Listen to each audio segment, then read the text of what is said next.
Olá, parceiro, tudo bem? É muito bom ter você aqui de volta conosco nesse processo de cadastramento de um novo aluno. Então, vamos seguir com o nosso aprendizado com a segunda parte do nosso vídeo. Fique aqui com a gente que você vai aprender muita coisa. Te vejo daqui a pouquinho. Na sequência aqui de baixo, eu tenho os documentos da criança, sendo essa tela obrigatório o preenchimento do CPF, tá bom? Deixa eu fazer a alimentação aqui de um CPF que eu peguei de exemplo, né, que é um CPF válido, e aí eu vou prosseguir agora com os dados da matrícula. Então, aqui nos dados da matrícula, eu estando dentro do módulo secretaria, que é o foco desse nosso treinamento, eu só vou ver as etapas que estão vinculadas no processo de secretaria. Qual que é a etapa que está vinculada no processo de secretaria? Aquela etapa onde você já tem os seus alunos com o número de chamada, ou seja, a Patrícia Silva, quando alimentada na sua respectiva turma, ela vai no final da lista, tá bem? Se eu estivesse passando por um processo de rematrícula ou matrículas novas para o próximo ano letivo, 2024, no momento que eu fosse fazer a inclusão desses dados, provavelmente eu estaria utilizando o módulo matrícula, tá? Quando eu ainda tenho um processo de matrícula aberta e os alunos não têm ainda número de chamada definido. Ou seja, eu posso fazer a troca ali de aluno sem ter a informação da transferência da turma A para a turma B, eu não preciso ter esse controle, ok? Então, quando eu estiver no processo de matrícula, eu vou fazer a mesma inclusão, são as mesmas telas, só que no módulo matrícula. E aqui, ao clicar na etapa, eu só verei a etapa que está dentro do processo de matrícula, que provavelmente vai ser o ano letivo de 2024, tá? Esse ponto é muito importante que vocês tenham essa diferenciação de quando usar a secretaria, quando usar o módulo matrícula, para não ocorrer a situação de você fazer aqui todo o cadastro bonitinho, direitinho, todos os dados da família, do aluno, chegar aqui embaixo nos dados da matrícula e apontar e não ver a etapa que você está esperando, tá bem? Então exige um pouco aí de atenção nesse primeiro momento até você criar o hábito de entrar em um módulo ou entrar em outro. Então, seguindo aqui, eu vou atribuir para qual curso a Patrícia vai entrar. Então, ela vai entrar para o ensino fundamental 2, na turma do nono ano A. A data da matrícula dela, o sistema automaticamente puxa a data do computador, mas eu posso muito bem vir aqui e fazer a alteração, tá bem? E na sequência, como eu estou dentro do módulo secretaria, num ano letivo que já está correndo, a única situação que eu vejo é de cursando. Já se eu estivesse no módulo matrícula, com o processo de matrícula aberta, eu teria a opção aqui de reserva de vaga, não matriculado e matriculado. Perfeito? Na sequência, eu tenho o campo financeiro, que para alguns colégios pode estar liberado, para outros não. Isso muito vai depender da política que o próprio colégio for utilizar, tá? Desse processo ser feito diretamente no ato da matrícula ou ser feito posteriormente, de repente, pelo setor financeiro, tá? Se porventura esse campo estiver aberto para vocês, eu tenho aqui a opção de atribuição de bolsa, que, de novo, respeitando a política do colégio, se eu vou fazer atribuição de bolsa em porcentagem ou fazer atribuição de bolsa em valor, tá bem? Então, se eu tenho uma parcela com um valor de uma parcela de mensalidade com um valor de R$ 500, eu digo que é 50% de desconto, R$ 250, né, que vai ser cobrado desse responsável e apontado o seu respectivo desconto, 50%. Se eu digo que o valor de desconto fixo é R$ 250, eu estou dizendo que é 50%, só que eu estou atribuindo em valor. E é importante você manter sempre o mesmo padrão, tá? Não pode ficar, esse aluno eu vou colocar em porcentagem, esse daqui eu vou colocar em valor. Não. Mantenha sempre o mesmo padrão, seja porcentagem ou seja valor de desconto fixo. E o que seria esse valor fixo? O valor fixo é quando eu quero cobrar desse responsável financeiro, pela aluna Patrícia, o valor específico de X.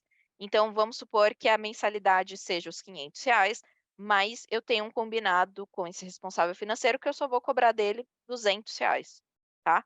Então eu digo que eu só vou cobrar esse valor que está especificado aqui. Então eu vou colocar aqui, no meu caso, 50% de desconto. Preciso obrigatoriamente atribuir um motivo de desconto, tá? Tanto motivo de desconto, quanto pronomes de tratamento, parentesco, religião, instrução, profissão, todos esses dados eles são alimentados, em uma tabela específica, em tabelas específicas, que são realizadas a parametrização por pessoas específicas do colégio, tá bem? Se porventura você precisar atribuir alguma informação que não conste aí, você precisa entrar em contato com a pessoa responsável do colégio e, em caso ela tenha dúvida, é só entrar em contato com o setor responsável pelo seu atendimento, que a gente vai orientar aí como fazer esse cadastramento, ok? Lembrando que tudo isso você consegue fazer a alimentação posteriormente. Você não precisa perder o cadastro que você está fazendo aqui para alimentar esse dado depois, tá bem? Você pode complementar o dado que a matrícula que você já está finalizando. Então, vou fazer aqui a atribuição do desconto, vou colocar a validade. Então, aqui, como eu estou entrando no mês de junho, vou colocar a partir de junho de 2023 até 12 de 2023, porque em 2024 eu quero rever esse desconto. Na sequência, eu tenho aqui um campo de data de vencimento especial. Vamos supor que o vencimento da minha mensalidade é todo dia 15 de cada mês. Só que o Pedro, ele me informou que ele não consegue dia 15, somente no dia 25 de cada mês. Então, eu atribuo aqui a data que eu quero, então, somente o dia 25, tá bem? E aí, automaticamente, a partir do momento isso o parâmetro de cobrança estando configurado direitinho, qualquer dúvida que você tiver sobre o parâmetro de cobrança, dá uma olhada nos nossos vídeos sobre o contas a receber. Então dentro do parâmetro de cobrança, ele vai estar olhando esse parâmetro, então, para todos os outros alunos ele vai lançar no dia 10 e somente para Patrícia, né, em específico nessa situação, para o dia 25, tá bem? O campo faixa de preço, só para vocês terem uma noção sobre o que se trata, ele também é originado a partir da parametrização no contas a receber, e só é utilizado mediante essa parametrização, caso contrário, o campo fica aqui bloqueado, tá. Mas para você ter uma noção do qual que é a função dele, ele vai te dizer, ele vai te permitir dizer se a forma de pagamento, por exemplo, é em 12 ou em 13 vezes, tá. Esse é um exemplo mais padrão aí que a gente tem.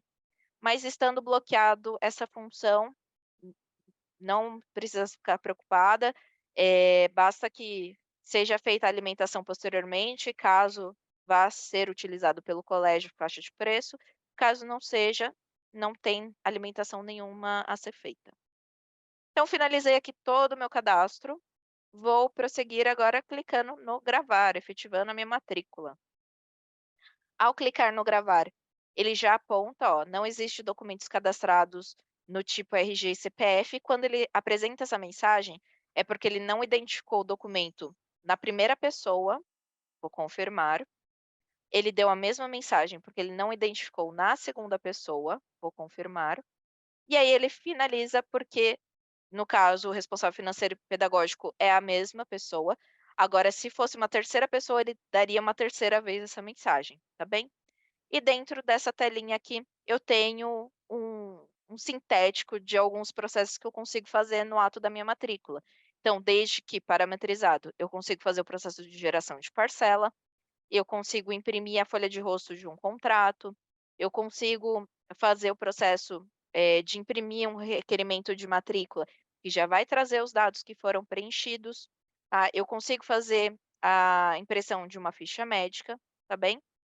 E lembrando que todas essas opções, ela ou a maioria delas, né, no caso, elas precisam ser parametrizadas antes da utilização, tá bem? Algumas delas não basta só eu clicar aqui na alternativa e confirmar.